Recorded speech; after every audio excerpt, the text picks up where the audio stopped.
राष्ट्र हित में, नेशन के इंटरेस्ट में कोई काम अगर है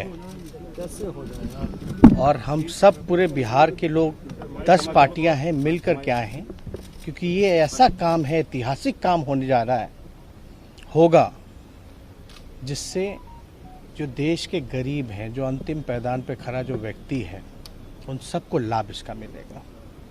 अब तक आपको नहीं पता है कि भाई मंडल कमीशन से पहले पता ही नहीं था कि कितनी जातियां हैं। मंडल कमीशन हुआ, उसके बाद पता चला देश में जो है हज़ारों जातियां।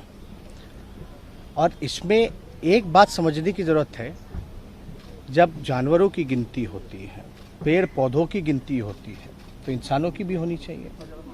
SC ST का होता रहा है और धर्म के आधार पे भी जो है, रिलीजन का भी जो है वो उसकी भी काउंटिंग होती है। हम ये जानना चाहते हैं कि हो क्यों ना, क्यों नहीं होना चाहिए।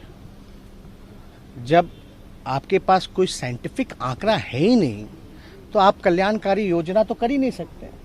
गवर्नमेंट के पास अभी, किसी भी सरकार के पास स्पष्ट आंकड़ा या कोई इस विषय में जानकारी जो है कि भाई कौन ऐसा समाज का लोग है जो दिहाड़ी मजदूर है, कौन ऐसे लोग हैं जो भूमिहीन हैं, कौन ऐसे जो लोग हैं जो भीख मांगते हैं।